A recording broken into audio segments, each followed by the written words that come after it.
The Detroit Pistons, your Detroit Pistons, my Detroit Pistons, had a big win. At least it felt that way. The Mavericks came to town, and it just kind of proved they win in overtime, and it just kind of proved that what we started seeing over the West Coast trip wasn't a fluke.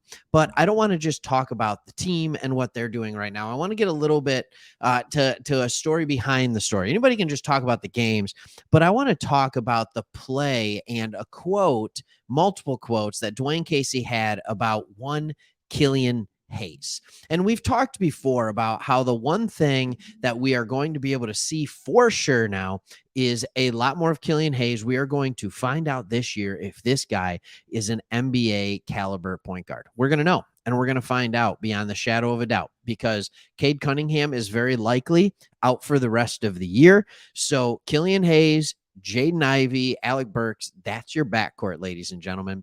And Killian Hayes is going to get a lot of run at that point, maybe a little Corey Joseph. But I don't want to just keep talking about this. I want to get into some of the stats, and I would share this with you on the screen. But I don't want to do that right now because I'm getting this off The Athletic, which is actually behind a paywall. So I want to respect this. But this is James Edwards. And Dwane Casey had this to say about Killian after the game. He said he heard the noise. He said, it's unfortunate that we have the internet for that reason. He said he heard the noise. I wish he had my mentality. Dwane, I am with you, dude. There's no social media for me. Many of you probably often wonder, like, where are you guys on socials? Are you on Twitter? Are you on Facebook? Are you on Instagram? We're not. Me and Chris, we don't have that stuff. We stay away from it. It's a good mentality to have. He said, Dwane Casey went on to say, I don't even look at it. He probably felt like he had to score, and he doesn't. And here's where it gets interesting, ladies and gentlemen. Here is where it gets interesting. Dwane Casey said he's our best playmaker. He didn't stop there. He's our best playmaker. He's our best point guard. He's the best defender on the point guards. That's what we need from him first. So we're all sitting here being like, when's he going to score? When's he going to score? When's he going to score? When's he going to score? And what we're hearing is, yes, we want him to score, but that's not primarily what he has to do. So it sounds like Dwane Casey, and we've known this for a while, let's be honest, wants Killian Hayes to get to a net medium. He doesn't want Killian Hayes to be a negative on the offensive end, but he is absolutely a positive on the defensive end, and he is a positive for the way in which he makes plays. So here's what I want to talk about, though. Last night, I believe he scored 22 points, 14 of them in the fourth quarter or overtime. But since Cade has left, it's thrown Killian Hayes into a position where he's no longer playing 15 minutes a night, 20 minutes a night. He's getting more run. So in order to show this to you, I went to StatMuse and I pulled up his last 13 games, and I would love for you to see them. That starts in Boston, but really even the last 12 games is what we can be looking at. But here's some of the things I want you to notice. He's playing almost 30 minutes a night, and by the way, that's ticking up. There was some time there where I think he was dealing with a sore shin or calf. That's what it was. It was calf, and even that might still be hampering him a little bit. But he's in his last 4 games. You can see he's played 38, 33, 26, 33. I think you're going to see that get above 30 and get into that like 32 range consistently. But here's what we can see from him. He's averaging 12 points. I'd like to see that a little bit higher. Again, the last 4 games, it's higher. I wouldn't be surprised to see him the rest of the year average about 15 points. And I think any of us, if you said Killian Hayes would average 15 points and 8 assists or 6 assists, we'd all be very happy with that. 3.3 rebounds, 5.8 assists over these last 13 games. But we know he can pass the ball. The assists, to be honest with you, for me, are almost underwhelming. I would expect him, if he's playing 30 minutes a night, I would expect him to have 6, 7, 8 assists. But 5.8's not bad. Here is what some of the numbers are for me that I'm impressed by. He's taking 11 shots a game, not bad. He's shooting 44% from the field. That's respectable for a guard. Like, that's not a bad field goal percentage to shoot 44% overall. It's respectable. He's averaging 1.5 threes, but here's the thing. He's taking and making 37.5% of his threes. 35.7% of his threes. Can we just 37.5% of his threes? I just want to keep saying that. Please stay there, Killian. 37.5, 37.5, 37. Like that is exactly what we want from him. We all said if he could shoot 35% from three this year and overall for the year, I don't think he is. But since he's had time to be in there, it is absolutely working. And then here's the stat nobody talks about for some reason: 1.5 steals. That's fantastic. That's fantastic work. So with Killian Hayes, what we're starting to see now is this guy who is going to play good defense every single night. He's going to distribute the ball. Dwane Casey said he's their best playmaker, so he's going to distribute the ball.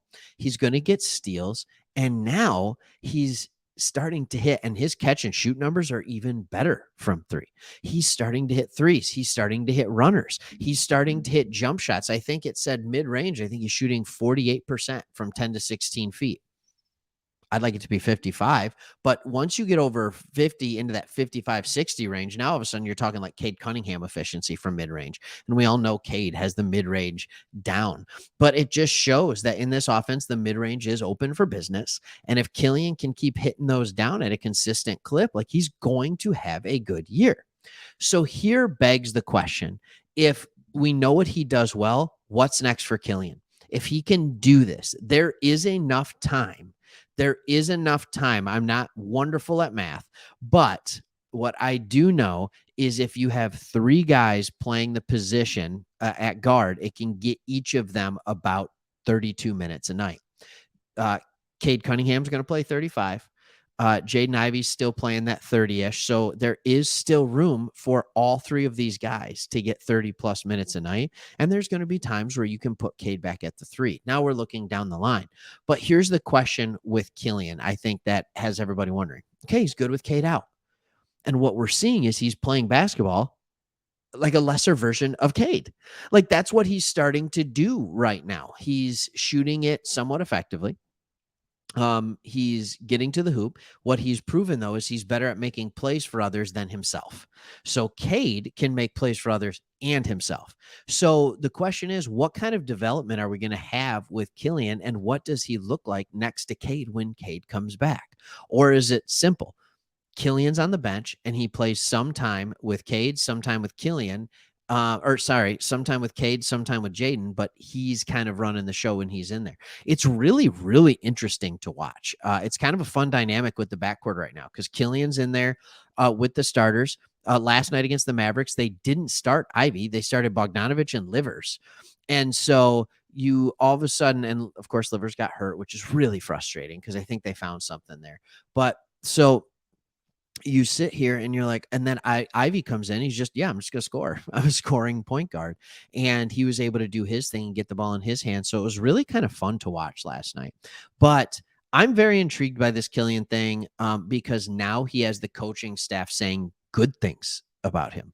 Again, I just want to reiterate. He said he's our best playmaker. He's our best point guard. And he's the best defender on point guards. That was from Dwane Casey. Remember that. That's not me talking. That's not hype from here. That's not hype from the media. That's his coach. That's his coach. And maybe he's assuming Cade's out, so all those things can be true. I still think he's the best defender against point guards. He is.